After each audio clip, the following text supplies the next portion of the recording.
네, 안녕하십니까. NH선물 외환 이코노미스트 김승혁입니다. 금번 NH선물 정기 웨비나에 참여해주신 여러분 감사합니다. 그간 저희가 분기에 한 번씩 찾아왔었는데 앞으로는 매달 찾아올 수 있을 것 같습니다. 매달 가장 뜨거운 이슈와 최고의 전문가분들을 모시면서 저희가 세미나를 진행하겠습니다. 여러분들의 투자 가이드에 도움이 되었으면 좋겠습니다. 또한 국내외 선물 옵션에 관심 있으신 분들은 저희가 하단에 NH선물 계좌 개설 링크를 올려두었습니다. 이용하시면 간편하게 가입이 가능합니다. 그럼 이제부터 5월 NH선물 정기 웨비나를 진행해 보도록 하겠습니다. 저희 이번 웨비나 주제는 채권과 금리입니다. 5월 FOMC에서 미국은 빅스텝이라고 불렸던 50bp 금리 인상을 단행했습니다. 6월 FOMC에서는 많게는 75bp 금리 인상 얘기까지 거론되고 있습니다. 이러한 상황 속에서 아무래도 채권과 금리 관련된 시장에 많은 뜨거운 관심 받고 있고요. 그거에 따라서 하반기 채권 금리 시장의 동향이 또한 전망이 어떻게 될 건지에 대한 관심이 뜨겁습니다. 이거 관련된 얘기를 진행하기 위해서 저희가 전문가 한 분 초빙했습니다. NH투자증권의 채권전략팀장 강승원 연구원님이십니다. 네, 안녕하세요. 네, 안녕하세요. 네, 최근에 관련된 뜨거운 열기 많이 느끼고 계시죠? 네, 맞습니다. 저는 지금 채권 애널리스트고 채권을 담당하고 있는데 사실 대개의 경우 저를 찾아주시는 분이 당연히 채권 운용력 분들이 많이 찾아주셔야 되는데 최근에는 주식, 리츠, 커머디티 할 것 없이 대부분 자산에서 금리 민감도가 워낙 높아지다 보니까 저를 되게 많이 찾아주세요. 그래서 아무래도 굉장히 좀 바쁜 시간을 보내고 있는데 오늘 같은 경우에는 그래서 아예 업으로서 페드나 BOE나 ECB의 정책을 전망하고 그 안에 있는 복심을 읽는 것을 직업으로 하는 사람으로서 각국의 주요국 중앙은행의 어떤 메시지, 어떻게 화두가 옮겨지고 있는지를 말씀을 드리고 핵심은 그 안에서 어떤 투자 판단을 할 수 있는지를 좀 말씀을 드리고자 하고요. 지금부터는 저희가 준비한 장표를 가지고 함께 말씀을 드리도록 하겠습니다. 일단은 제목부터 조금 말씀을 드리고 싶은데 제목을 보시면 볼커 모멘트라는 말이 제일 먼저 나오죠. 사실 저 같은 채권을 업으로 삼는 사람 입장에서는 볼커라는 사람이 굉장히 익숙한 사람입니다. 이제 1970년대 후반에 연준의 의장이 됐던 분이고요. 채권시장 교과서에 나오는 분인데 간단하게 말씀드리면 1970년대 후반부터 80년대 중반까지 미국의 물가가 15%까지 급등을 하면서 연준이 기준금리를 급격하게 올렸고요. 경기 침체를 유도해서라도 물가를 잡겠다라고 하는 강한 각오를 보이셨고 실제로 경기를 망가뜨리면서까지 물가를 잡았던 분입니다. 당시에는 굉장한 혹평에 시달리기도 했지만 이후에 미국의 장기 성장에 밑거름을 뿌린 사람이다라는 평가가 훨씬 더 많았고요. 현재 중앙은행의 어떤 모태를, 현재 중앙은행의 신뢰를 만든 분으로 굉장히 유명한데 저희가 이분을 저희 핵심 주제로 삼았다는 거는 뭐 눈치를 채셨겠지만 저희 판단에는요. 미국과 유럽, 영국 할 것 없이 글로벌 주요국, 선진국들은 공히 경기를 희생하더라도 물가를 잡겠다라고 하는 스탠스로 전환을 했고요. 저희가 판단할 때 미국은 계속해서 파월도 계속해서 하드랜딩, 즉 뭐 경기 침체 가능성이 굉장히 멀다고 하지만 시장 입장에서는 노코스트로 물가 잡을 수 없을 거다. 물가를 잡기 위해서는 경기 둔화가 어쩔 수 없다라는 의심을 하고 있고 저희 역시도 일정 부분 그럴 개연성이 높다라고 보고 있습니다. 결론을 조금씩 자세히 말씀을 드리겠는데요. 사실 저 같은 채권을 업으로 한 사람 입장에서 굉장히 힘든 1분기 4월까지였습니다. 지금 보시는 차트 왼쪽을 보시면 미국 역사상 채권 지수 수익률을 그려보면 올해 1분기 지수 수익률이 역사상 최악이었어요. 이제 최근에 뭐 나스닥의 하락폭이 얼마나 큰지 역사상 네 번째다 뭐 이런 이야기들이 나오는데 채권 같은 경우에는 역사상 가장 최악의 시기를 지났습니다. 사실 다 지났는가에 대한 질문도 많이 하시는데 일단은 4월까지, 3월까지 하든 4월까지 하든 미국 역사상 최악이었어요. 저희가 최근에 채권장에 대해서 교과서가 다시 쓰이고 있다는 말씀까지 드리는데 무슨 얘기냐면 아까 말씀드렸죠. 그동안의 채권시장 교과서에서는 70년대 후반 볼커라는 분이 있었고 이 사람이 채권시장을 대학살했다. 물가를 잡기 위해 라고 써 있었는데 지수 수익률 기준으로는 올해 4월까지 채권시장이 그때보다 더 안 좋았으니까 사실상 채권시장의 대학살이 한 번 더 있었던 시기였고요. 그러면 지금부터 저희가 판단해야 될 건 왜 70년대 후반에 아까 말씀드렸던 대로 경기 침체를 유도해서 물가를 잡았던 볼커 때보다 훨씬 더 안 좋은 수익률을 채권이 기록할 수밖에 없었냐?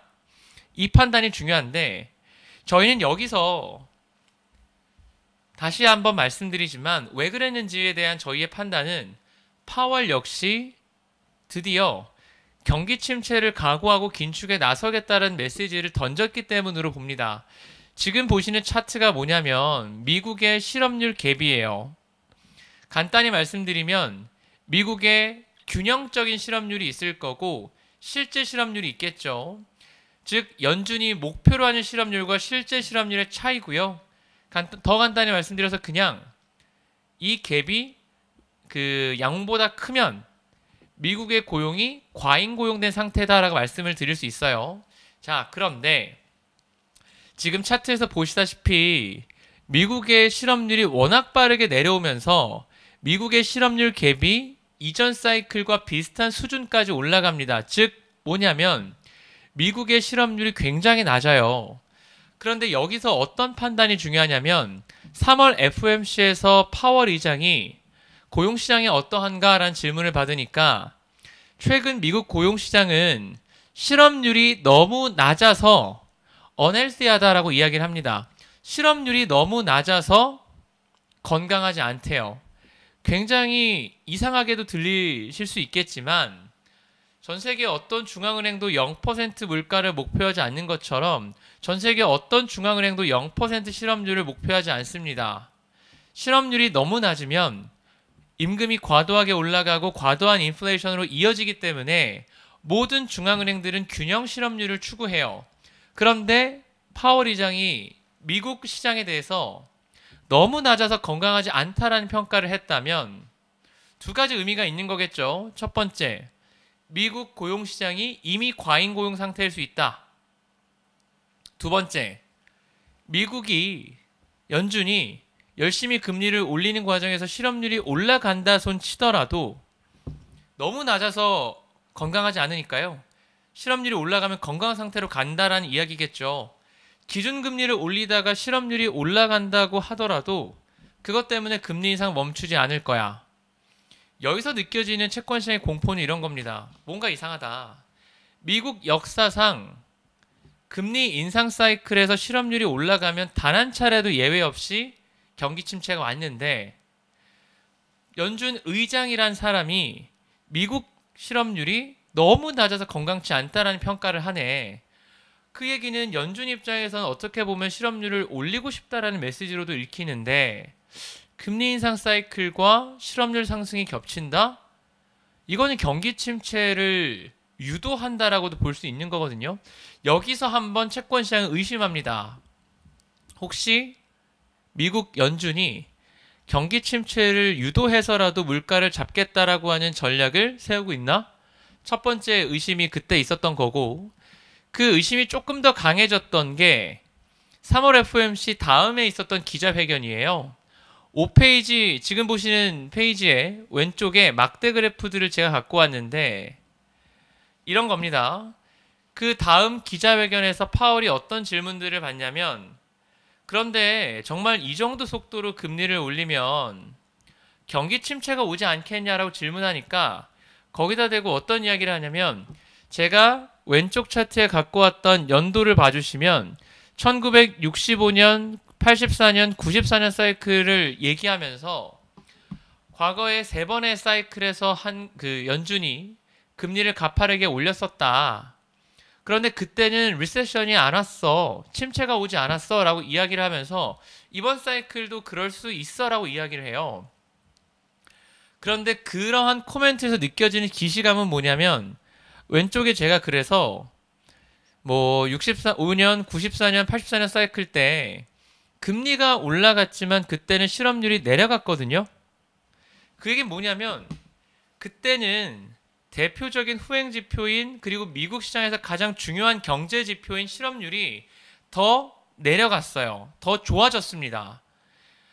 뭐가 말의 앞뒤가 다르냐면 파월은 분명히 미국 실업률이 너무 낮아서 건강치 않다라고 하는 과잉 고용에 대한 평가를 했는데 그 다음 주에 리세션에 대한 걱정 고려를 하니 실업률이 더 내려갔을 때를 예를 들면서 침체가 안 올 수 있었다라는 이야기를 하는 거예요. 시장에서는 계속해서 의심을 던질 수밖에 없습니다. 경기 침체가 안 온다고 하는데 그 근거가 뭔가 이상하다라는 거죠.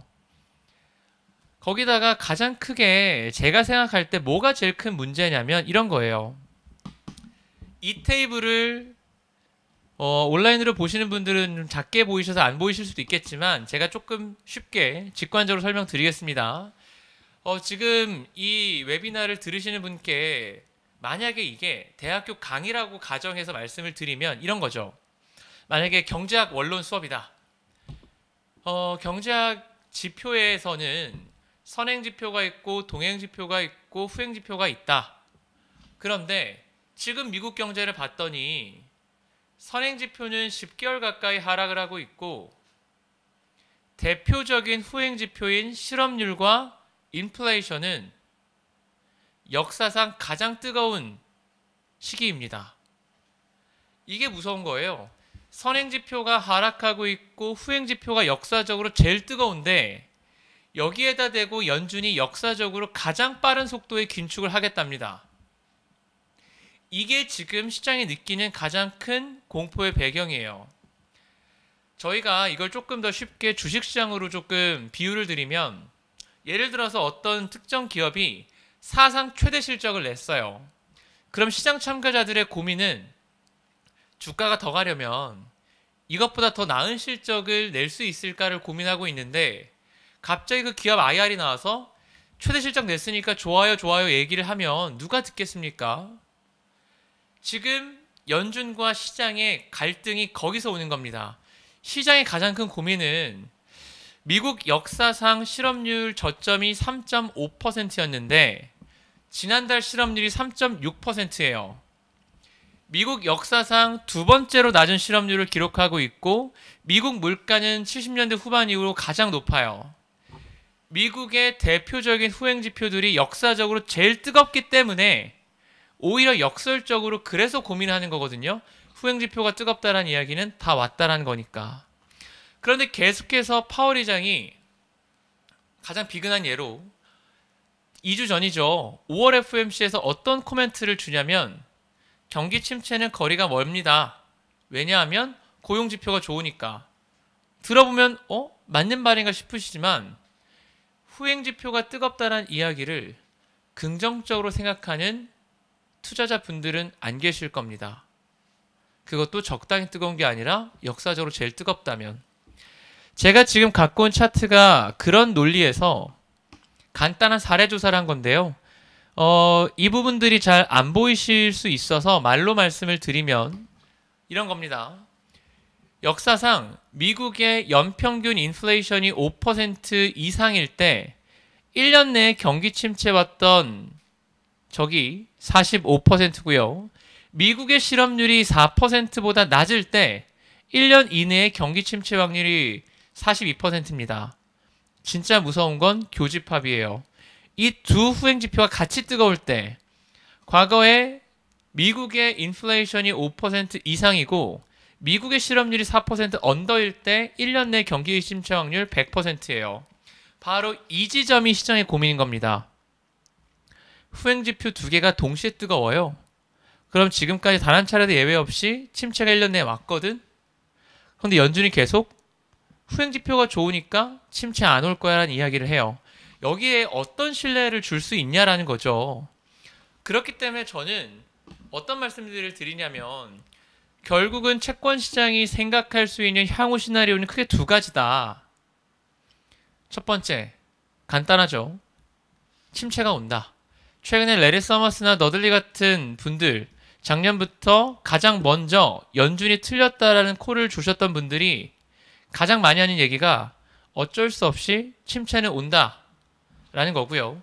두 번째 시나리오는 제가 보고 있는 시나리오인데 뭐냐면 경기 침체를 각오한 긴축을 할 겁니다.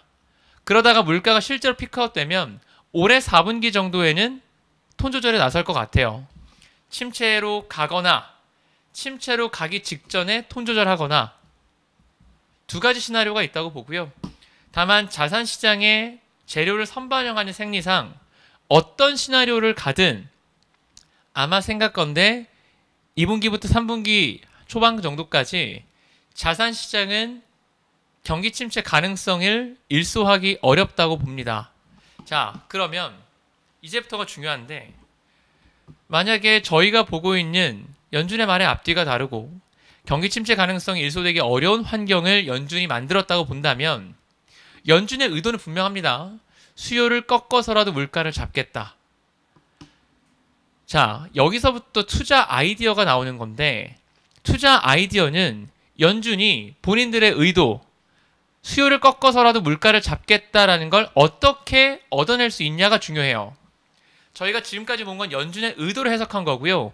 연준의 의도가 어떻게 수행될 수 있을까? 연준은 어떻게 수요를 꺾을 것인가를 지금부터 보겠습니다.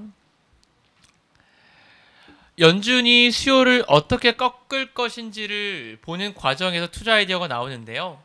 만약에 제가 중앙은행장이고 만약에 제가 수요를 꺾으려면 수요를 꺾는 방법은 굉장히 심플합니다. 소비자들의 돈을 없애버리면 돼요. 그리고 소비자들의 돈을 어떻게 없앨까를 보시면 소비자들이 돈을 쓸 때 돈의 재원은 크게 두 가지입니다. 첫 번째, 저희들의 월급, 근로소득이 하나 있을 거고요. 두 번째로 원래 갖고 있던 돈, 크게 말하면 저축이죠.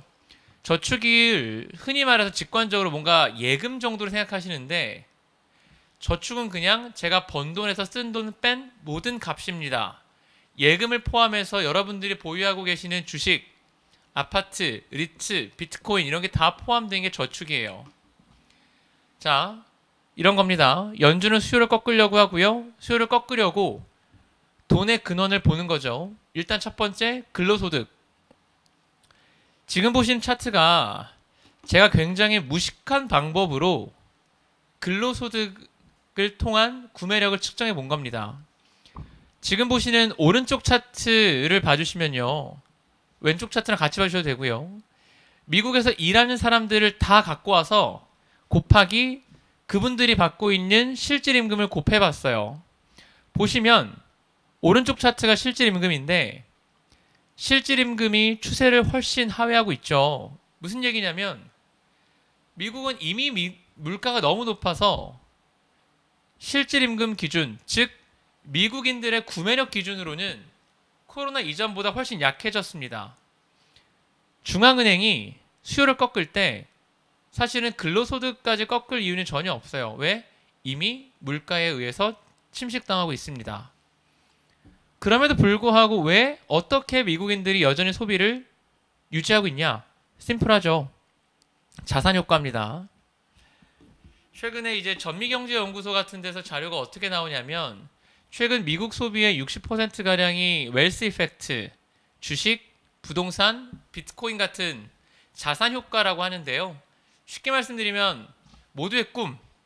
올해 현대백화점 자스민 회원 1년에 2억 써야 될 수 있는 자스민 회원 기준이 3억으로 늘어났죠. 코로나를 겪으면서 엄청나게 늘어난 자산의 효과가 미국 애들이 보조금도 다 쓰고 근로소득도 실질 기준으로 마이너스임에도 불구하고 소비를 유지시킬 수 있는 핵심 근거예요. 실제로 되게 재밌는 차트를 갖고 와봤는데 지금 보시는 차트의 왼쪽 차트가 두 막대 그래프가 있죠. 오른쪽 막대를 먼저 봐주시면 코로나 이전 10년 동안요. 무려 10년 동안 미국 가계자산이 55조 달러가 늘어납니다. 그런데 왼쪽 막대 봐주시면 코로나 이후에 1년 하고도 3개 분기 만에 40조 달러 가까이 늘어나요. 미국인들이 열심히 10년 동안 자산을 증식해 왔는데 코로나 이후에 1년하고도 3개 분기 만에 그거의 70% 이상을 따라잡습니다. 코로나 때 더 열심히 주식할 거라는 후회가 드는 차트인데, 그러니까 무슨 얘기냐면 심지어 이거 연준의 금융 통계 자료인데요. 연준은 아직까지는 흔히 말하는 암호화폐를 정식 자산으로 인정하지 않고 있기 때문에 그걸 뺀 숫자예요. 그게 포함됐으면 더 컸을 겁니다. 연준 입장에서는 이런 판단을 내리고 있는 거죠. 지금은 수요를 꺾어서라도 물가를 잡아야 돼.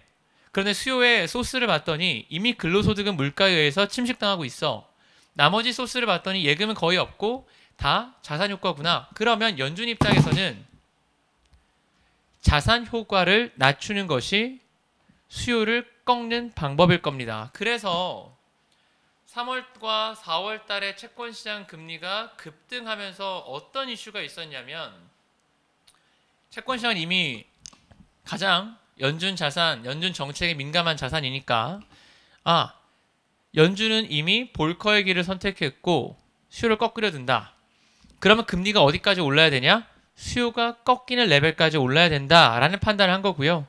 앞서서 서두에 말씀드렸지만 왜 이번 1분기에, 왜 4월까지 미국의 채권 시장 수익률이 볼커 이후에 최악이 아니라 역사상 최악이었는가? 너무 심플해요. 대개의 경우 금리는요, 언제 막히냐면, 저 같은 채권 애널리스트가 언제 채권 사자 말씀을 드리냐면, 금리가 올라가다가 경기를 꺾는 레벨까지 올라가면 롱콜을 드립니다. 왜? 이 정도 금리 수준이면 경기가 망가집니다. 연준도 거기까지 가기 싫어해요. 그게 기본적인 상식이고, 볼커 이후에 40년 넘게 미국 채권 시장을 지배했던 가장 핵심적인 룰이었어요. 그런데 이번 사이클에서 뭐가 된 거냐면, 경기와 물가가 이 정도니까 금리가 이 정도가 적당해가 아니라 연준이 물가를 가지고 경기를 꺾고 싶어 하네. 그럼 금리는 일단은 경기를 꺾는 레벨까지 밀어 올려야 돼라는 완전히 프레임이 바뀐 거예요. 40년 만에 이번 사이클에서. 그런 관점에서 미국 금리가 1분기 중에 굉장히 빠르게 올라온 거고, 그런 관점에서 저희가 보는 시각은 두 가지입니다. 첫 번째, 그럼 과연 미국 금리가 어디까지 올라야 시장이 흔들릴지를 파악하면 그 레벨에서부터는 금리 급등세가 좀 가라앉을 텐데요. 지금 보시는 게 어떤 거냐면, 대개의 경우 미국 국채는 미국 정부의 빚이기 때문에 국채 금리가 과도하게 올라오면 정부가 감당하기 어렵죠. 물론 이론적으로는 정부가 발권력이 있기 때문에 무제한 돈을 갚을 수 있다고 하지만, 경험적으로 왼쪽 차트 봐주시면 되게 재밌는 게 60년대 이후에 미국 10년 금리의 상단은 언제나 미국 정부 부채 대비 이자 비용 비율이 상당 역할을 했습니다. 제가 방금 말씀드린 로직이에요. 미국 정부가 버틸 수 없는 수준까지 이자 비용이 올라가면 금리가 빠지더라. 경험적인 증거를 말씀드린 거고요. 이걸 가지고 저희가 미국 정부가 버티기 어려운 레벨, 즉 미국 경제가 힘들어질 레벨을 추정해 볼 수 있는데, 논리를 말씀드리겠습니다. 이자 비용, 정부 부채 비율과 10년 금리는 연결돼요. 금리가 올라가면 이자 비용이 올라가니까. 그래서 왼쪽 차트만 가지고는 추정이 불가능합니다. 그래서 어떤 아이디어냐면, 오른쪽 차트를 봐주시면 경험적으로 미국 정부가 감내할 수 있는 이자 비용 수준을 먼저 추정해보자. 미국 역사상 GDP 대비 이자 비용이 제일 컸던 때가 90년대 초반이고요. 이때가 아버지 부시 때인데 GDP 대비 이자 비용이 3.2%까지 가니까 정부가 어떻게 바뀌냐면, 감세 정책으로 대통령 된 분이 감세 정책을 철회해버려요. 미국 정부는 맥스 GDP 대비 이자 비용 3.2%까지는 버틸 수 있다고 보면 올해 미국 정부가 감내할 수 있는 이자 비용의 수준은 약 8천억 달러입니다. 이걸 가지고 역산해 보면 연평균 미국 10년 금리가 2.55% 이상이면 어려운데요. 올해 1분기 미국 10년 금리가 1.9대입니다. 역산해 보면 2, 3, 4분기 동안 미국 10년 금리가 2.75 위에서는 미국 수요가 구축되는 레벨이라고 봐요. 4월 달에 생각해 보시면 3월까지 미국 금리 급등할 때는 나스닥 랠리가 같이 나왔어요. 3월 달에 제가 제일 많이 들은 질문이 금리가 이렇게 오르는데 어떻게 테슬라가 다시 1000불이 넘고 나스닥이 랠리를 보일까? 지금 금리 급등에 뭔가 다른 요인이 있냐라는 질문들을 많이 받았는데 4월 달에 2.75가 넘어가고 나서부터는 모든 시장이 다 같이 힘들죠. 저희가 어떤 시각을 가지고 있냐면 이미 2.75 위에서는 연준이 원하는 금리가 수요를 구축하는 레벨까지 이미 와 있다. 그럼 마지막 질문은 얼마나 수요가 구축돼야 물가가 꺾일 거고 이제 금리가 뭐 편하게 내려올 수 있냐가 중요한데 이 부분은 분명히 물가 CPI의 경로를 보면서 결정이 될 겁니다. 그런데 이제 그 부분에 대해서 저희의 판단은 아쉽게 저희가 어제 새벽에 나온 CPI 데이터 같은 경우에는 저희가 자료를 먼저 전송을 드려야 돼서 갖고 오지 못했는데 어떤 물가에 대한 판단을 갖고 있냐면 보시면 최근에 물가가 가파르게 올라오고 있고 그 물가의 핵심은 지금 보시는 오른쪽 차트 미국의 렌트비입니다. 그거에 대해서는 뭐 다들 동의를 하고요. 다만 왼쪽 차트 보시면 메인 드라이버는 렌트비이지만 올해 1월, 2월, 3월 누적으로 보면 렌트비보다 훨씬 더 압도적으로 컸던 게 휘발유 가격이거든요. 그런데 다행스럽게도 적어도 국제유가 기준으로는 3월 달에 고점이었고 저희는 3월 고점을 상회하지 못할 거라고 봐서 적어도 기술적으로 3월 물가가 고점이었다 정도로 생각을 하고요. V자로 하락하진 않겠지만 적어도 파월이 얘기했던 대로 물가가 플래트닝 아웃되는 정도를 보고 있습니다. 그러면 아까 말씀드렸죠. 이미 미국 10년 금리가 2.75 위에서는 수요가 구축되는 레벨이고 물가가 플래트닝 아웃 된다면 적어도 연준이 의도한 바대로 미국 채권 시장은 이미 와 있다 라는 생각이고요. 이런 관점에서 지금부터 미국 금리의 향후 궤적은 심플합니다.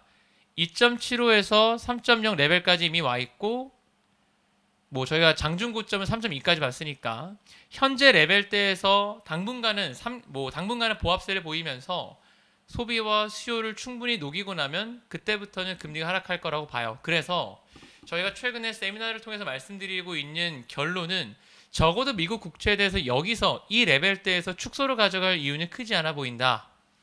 최소 중립 정도를 가져가고 단기적으로는 중립, 12개월 기준으로는 확대 의견을 말씀을 드리고요. 특히나 좀 강조드리고 싶은 게 저희가 올해는 모두가 다 물가 얘기만 하세요. 제가 최근에 세미나를 다니면서 어떤 느낌을 많이 받냐면 보통은 채권 세미나를 가면 경제가 어떻고 정책이 어떻고 그래서 금리가 어떻게 될 거다라는 순서인데 최근에는 경기 자체에 대한 관심이 거의 없으시고 물가입니다. 다만 앞서 말씀드렸다시피 연준은 그 물가를 꺾기 위해서 경기를 희생하고 있고요. 결국 경기를 희생하는 흔히 말하는 마지막 수단까지 쓰면서 실제로 저희가 보고 있는 것처럼 2분기 중에 물가가 플래트닝 아웃 된다면 하반기 채권 시장의 화두는 경기가 될 텐데 특히 연말로 갈수록 어떤 말씀을 드리고 싶냐면 내년도 미국 잠재 성장률이 2.0%인데요. 내년도 저희 하우스도 그렇고 시장의 경제 성장률 전망치 컨센이 대략 2.0입니다. 내년도에 미국 GDP 갭은 제로예요. 미국 역사상 GDP 갭이 제로 이하일 때 금리를 올렸던 사례가 없습니다. 지금은 연준이 열심히 긴축할 수 있는 비빌 언덕이 있다고 한다면 연말로 갈수록 어려워져요. 아마도 저희는 2분기 정도가 연준 매파성의 고점을 지나는 채권 투자자분들 입장에서는 보릿고개를 넘고 있는 상황이라고 보고요.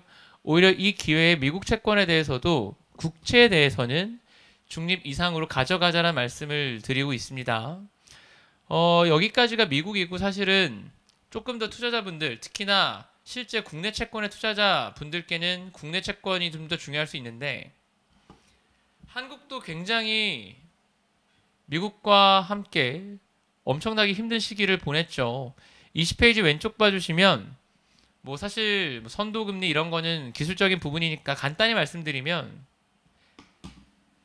우리나라에서 선도시장이라는 데가 있고 선도시장에서 향후 1년 동안 한국은행이 금리를 몇 번 올릴까를 베팅하는데 20페이지 왼쪽 봐주시면 그 베팅 폭이 금융위기 이후에 최고치였습니다.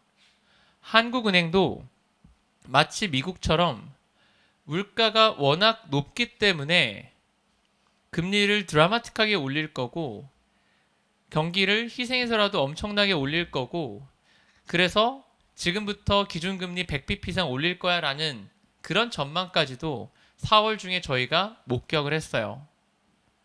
그런데 20페이지 오른쪽 봐주시면 같이 한번 볼만한 차트가 과거에도 금리 인상 사이클이 있을 때마다 시장은 실제 금리 인상이 이루어졌던 흔히 말하는 최종 목표 지점보다 훨씬 더 높은 지점을 반영하거든요. 이번에 과연 다를까? 현재 시장은 대략 2.25에서 2.50까지도 기준금리 가능성을 열어두고 있고 최근에 외사에서 강하게 콜을 했죠. 2.50까지도. 과연 그렇게 진짜 가능할까에 대해 저는 의심하고 있고 결론부터 말씀드리면 이따 다시 한번 강조드리겠지만 저희는 올 연말 한국 기준금리를 2.0 정도로 보고 있습니다.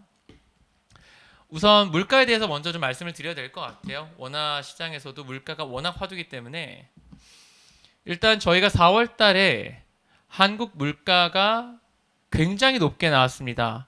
저희 하우스 전망치보다도 훨씬 높게 나와서 정말 말 그대로 서프라이즈였고 서프라이즈의 핵심 근거는 유가도 유가지만 4월 달에 원달러 환율이 워낙 급등하면서 수입 물가가 엄청 높아졌어요. 그러다 보니까 왼쪽 차트 봐주시면 드디어 한국 물가가 2011년 수준까지 올라왔거든요. 한국 역사상 긴축 사이클 때 금리를 올릴 때 물가가 4%가 넘었던 적이 2011년과 올해가 유일합니다. 올해 4월 달에 한국 기준금리가 3.2%까지 갔는데 왜 갔냐? 간단히 말씀드리면 2011년 때랑 똑같아서 그래요. 채권 시장의 판단은 이렇습니다. 한국 물가가 올해 4%가 넘을 수 있다. 과거에 긴축 사이클 때 4%를 넘었던 적이 2011년인데 2011년 때 기준금리 2.5%에 3년 금리가 연평균 3.3이었으니 이번 사이클에서도 기준금리 2.5에 3.2, 3.3까지는 3년 금리가 가지 않겠나 라는 게 채권 시장의 프라이싱 논리였고요. 거기까지 이미 한번 봤습니다. 무슨 얘기를 드리는 거냐면 미국이 1970년대 이후 최고 물가를 기록해서 미국 채권 시장이 최악의 상황인 70년대 후반을 반영했다면 한국도 이미 최악의 상황인 2011년을 이미 한번 프라이싱 했어요. 예를 들어서 저희가 코로나가 처음 터졌을 때 주가가 하락하면 대부분 이제 시장 참가자분들이 시나리오 분석을 하죠. 코로나가 얼마나 클지 모르니까 과거의 사스 때를 비교한다던가 메르스 때를 비교한다거나 9.11 때를 비교한다거나 이런 식으로 시나리오 분석을 해 나갑니다. 사실 코로나와 같은 이벤트 리스크를 바로 알 수는 없으니까 이번 사이클도 채권 사이클도 그래요. 분명히 물가 전망치가 있었는데 뭐 중국의 봉쇄라거나 러시아 우크라이나 이슈가 터지면서 점점 더 시나리오가 다른 시나리오를 가져갔던 거고 결국 최악의 시나리오인 2011년 사이클을 저희는 이미 한번 봤습니다. 그러면 2011년도보다 과연 더 강할 수 있냐라는 건데 저희가 보고 있는 건 이래요. 2011년도에도 물가가 4.1%를 기록했는데 그때 물가가 4%를 넘었던 게 지금과 완전 논리와 근거가 똑같습니다. 2011년에 물가가 4%가 넘었던 게 첫 번째 금융위기 이후에 대규모 QE, 그때는 심지어 QE라는 게 처음이었죠. 엄청나게 돈이 풀리면서 국제유가도 2011년에 100달러를 돌파하고 엄청난 유동성이 한국 부동산을 끌어올리면서 한국 물가 바스켓에서 가장 큰 비중을 차지하는 전월세가 급등했거든요. 이번 사이클도 똑같습니다. 한국 물가의 핵심은 지금으로서는 유가가 제일 크고요. 전월세 가격도 작년에 폭등했었는데 23페이지 왼쪽 차트 보시다시피 이제서야 폭등하고 있는 미국 렌트비와 다르게 한국은 전세 가격 상승률이 작년 9월 이후에는 피크아웃을 했고요. 앞서 말씀드렸지만 유가와 관련돼서는 저희는 이미 고점을 봤다라고 생각하고 다만 수입할 때 원달러 환율이 중요하죠. 저희 그 달러 원화 그 환율 담당자분이 원달러 환율은 1,300원까지도 열어두고 계신데 그러면 10% 이하로 절하폭이 예정되어 있습니다. 그런데 이번 달에 유류세가 10%포인트 인하됐기 때문에 최근에 우리나라 물가를 주도하고 있는 휘발유 가격 급등, 전세 가격은 아마도 5월 이후에는 피크아웃 될 개연성이 좀 있어 보인다. 그러면 결국 최악의 상황인 2011년 수준까지 우리가 왔고 여기서는 일단은 일단락되는 흐름이 되지 않겠나 라고 생각을 해요. 그나마 미국은 소비국가고 엄청난 부의 효과가 있어서 소비가 좋다는 이야기를 하는데 23페이지 오른쪽이 GDP 갭이고요. 간단하게 수요 측 물가 상승 압력이라고 봐주시면 되는데 수요 측 물가 상승 압력조차도 2011년과 똑같습니다.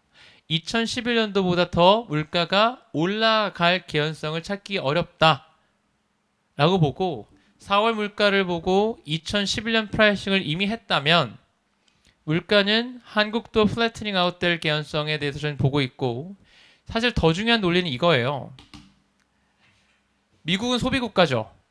미국은 소비국가고 여전히 부의 효과도 있고 돈 쓸 여력이 좀 있습니다. 한국은 수출국가예요. 그리고 지금부터는 진짜로 보릿고개가 경제 쪽에 있을 겁니다. 왜 그렇게 보냐면 24페이지 왼쪽 차트를 봐주시면 한국의 1분기 성장을 보시면 수출만 플러스고요. 내수 부분은 다 마이너스예요. 한국의 임금은 미국처럼 그렇게 강하게 올라오고 있지도 않고 이것 때문에 소비가 강하게 올라오고 있지도 않고요. 수출에만 의존한 성장을 하고 있는데 문제는 오른쪽 차트 보시면 글로벌 주요국들이 다 같이 긴축에 나서면서 심지어 워싱턴에서도 정부가 돈을 엄청나게 썼기 때문에 이 거대한 인플레이션이 왔다라고 하는 게 컨센이 되고 있기 때문에 재정 지출도 모든 선진국들이 다 줄이고 있어요. 글로벌 성장 전망치가 다 낮아지고 있거든요. 한국은 수출에만 의존한 성장인데 우리들의 고객들이 점점 성장이 약해집니다. 이게 뭘 의미하냐면 이런 거예요. 개인적으로 제가 한국은행이 코멘트하는 것 중에 그렇게까지 큰 의미가 없다고 느끼는 코멘트 중에 하나가 뭐냐면 이런 거죠. 뭐 당연히 맞는 말이라 의미가 없다고 말씀을 드리는 건데 한국이 선제적으로 금리를 인상했음에도 불구하고 수출이 좋아서 경기가 여전히 긍정적입니다라는 코멘트는 사실 어떻게 보면 큰 의미 없어요. 왜냐하면 수출은요 한국인들이 물건 사주는 거 아닙니다. 수출은 중국인들, 미국인들, 유럽인들이 사주는 거 아니에요? 한국은행이 금리 인상을 한다고 해서 중국인, 미국인, 유럽인들의 지갑에 아무런 영향이 없습니다. 그래서 저희 같은 수출 국가들의 핵심은 수출 국가들의 경제 변곡점은 본인들 국가들이 긴축할 때가 아니라요. 저희들의 고객님들이 허리띠를 졸라맬 때 변곡점이 형성돼요. 왼쪽 차트 봐주시면 실제로 통화정책 불확실성, 미국이 1% 커질 때 가장 큰 타격을 받는 채널은 수출입니다. 자, 이런 거죠. 저희가 이미 4월 수출이 엄청 안 좋았어요. 질적으로 안 좋았던 게 우리나라 최대 수출국인 중국은 18개월 만에 수출이 역성장을 했고요. 두 번째로 큰 수출 국가인 미국은 앞서 말씀드렸죠. 본격적인 긴축에 나서고 있고, 다시 한번 말씀드리지만 연준의 목표는 수요를 꺾어서 물가를 잡는 겁니다. 우리들의 고객들이 본격적으로 허리띠를 졸라매는 국면에서 한국이 정말로 금리 인상을 원하는 만큼 할 수 있느냐?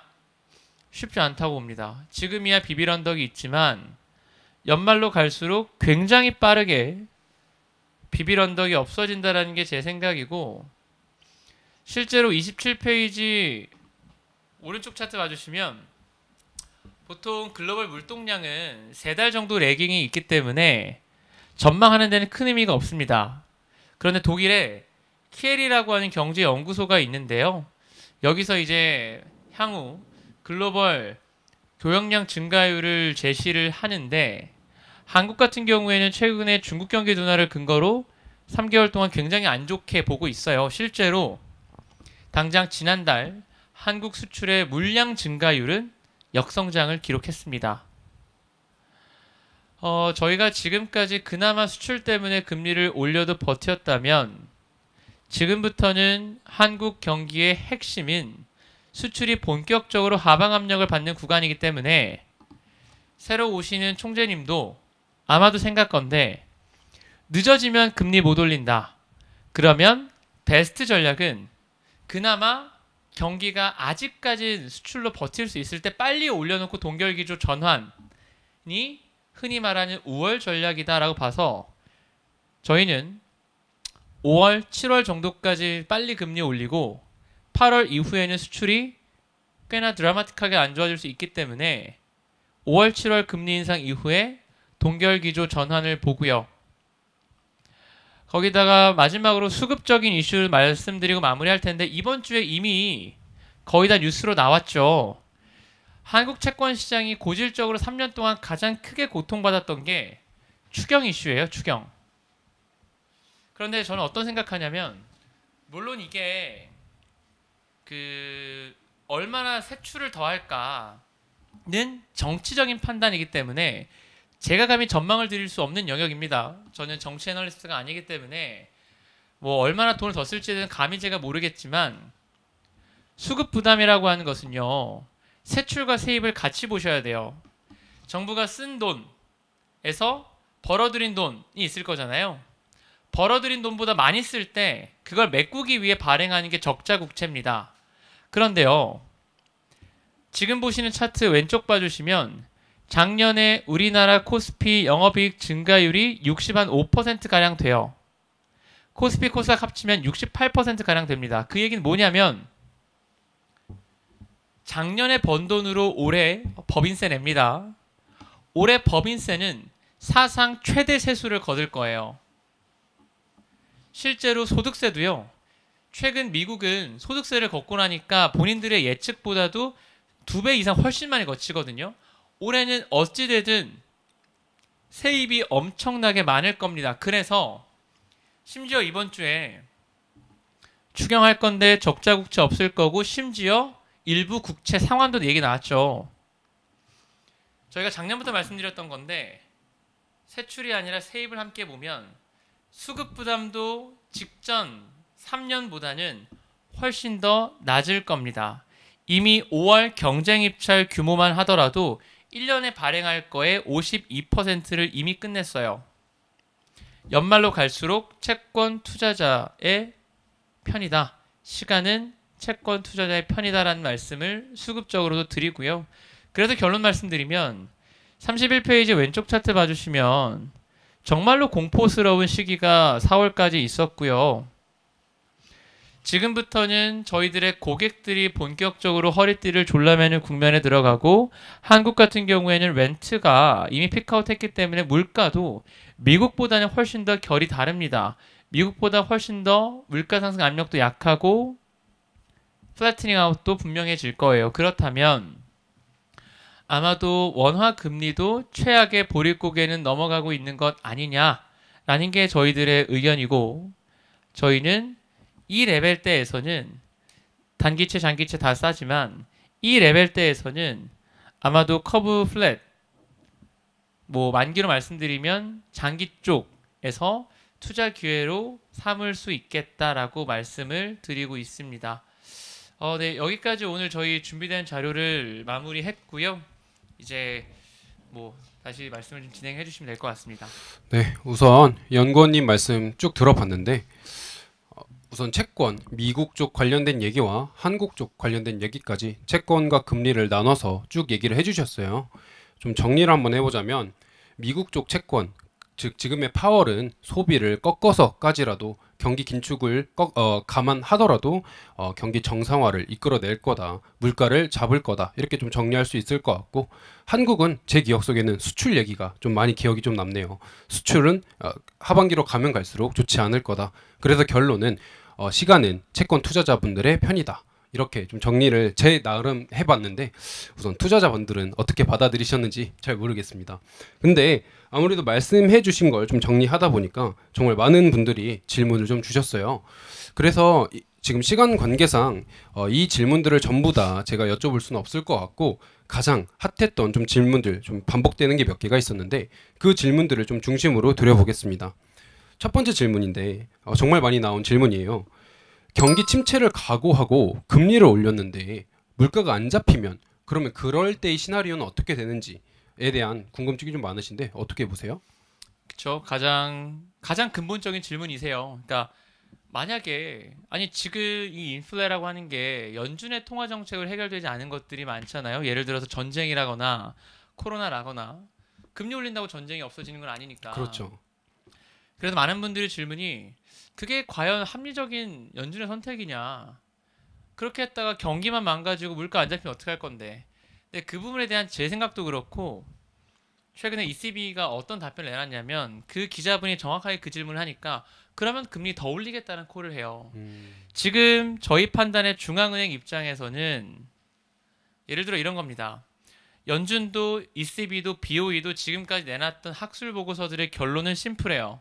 실제 인플레보다 기대 인플레가 더 중요하다라는 건데 어쨌든 이미 기대 인플레가 고삐를 풀린 상태로 넘어갔기 때문에 연준 입장에서는 가만히 있을 수 없습니다. 이미 어쩔 수 없는 상황까지 몰아져 갔고 경기 침체를 각오한 금리 인상에 나섰고요.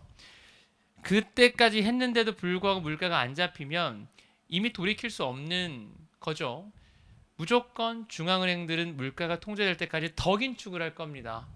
그래서 시장 참가자들은 어떤 생각들을 하는 거냐면 그럼 시나리오상 진짜 침체가 가든가 그래서 다시 아까도 말씀드렸지만 정말로 침체가 가거나 침체를 각오한 금리 인상을 하다가 물가 피크아웃 되고 나면 쉬던가 둘 중에 하나일 것 같아요. 그래서 여기서 오는 메인 투자 아이디어는 자산시장은 어쨌든 재료를 선반영하니 어떤 시나리오에서도 경기 둔화, 하드랜딩 가능성은 계속해서 반영될 수밖에 없을 거다. 만약에 그럼에도 불구하고 물가가 안 잡히면 이거는 압도적으로 경기 침체 시나리오를 가는 거죠. 그래서 어떤 시나리오에서도 지금으로서는 채권시장 입장에서는 나쁠 건 없는 것 같다.